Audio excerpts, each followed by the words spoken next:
Alright guys, sa mapagpalang araw sa inyong lahat. Meron tayong reaction video dito kay Karob Trip. Ayan, Pilipinas Patrol Ship sa West Philippine Sea sinundan ng Chinese vessels. Roar ng mission, independent ibang bansa. Ayan, nanindigan ng Armed Forces of the Philippines na malaya at hindi dinidiktahan ng mga ibang bansa ang ginagawa nitong rotation and resupply mission sa West Philippine Sea at ginagawa ng AFP ang pahayag na kasunod ng pagbuntot ng Chinese vessel sa patrolyang barko ng Pilipinas at alegasyon trespassing sa disputed territories. At panoorin po natin ang buong detalye.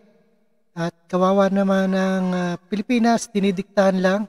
At panoorin guys.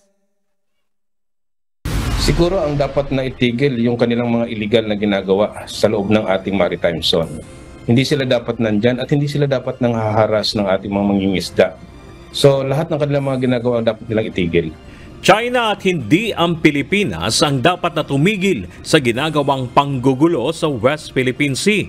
Ito ang mariing pahayag ng Armed Forces of the Philippines sa mga bagong paratang ng China sa Pilipinas, kaugnay sa umano'y panghihimasok ng ating barko sa may Baho de Masinloc o Scarborough Shoal.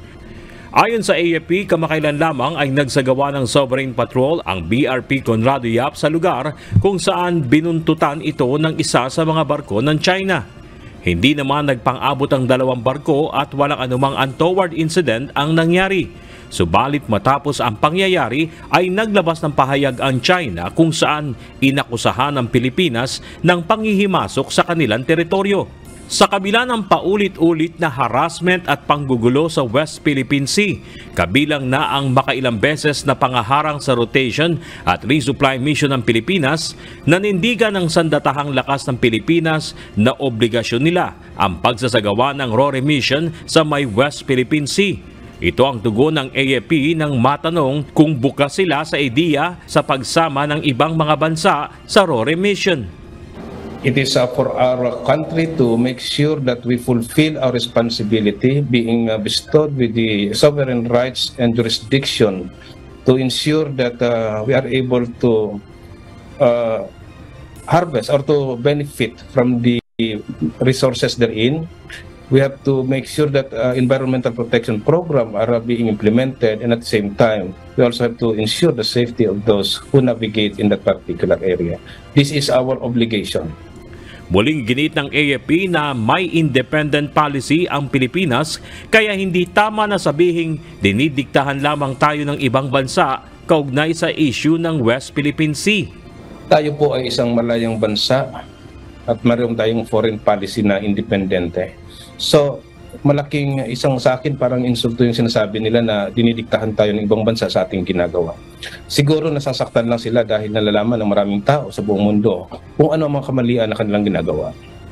Samantala sa isang pahayag na inilabas ng Department of Foreign Affairs, muling iginit nito na ang China ang siyang nanghihimasok sa teritoryo ng Pilipinas.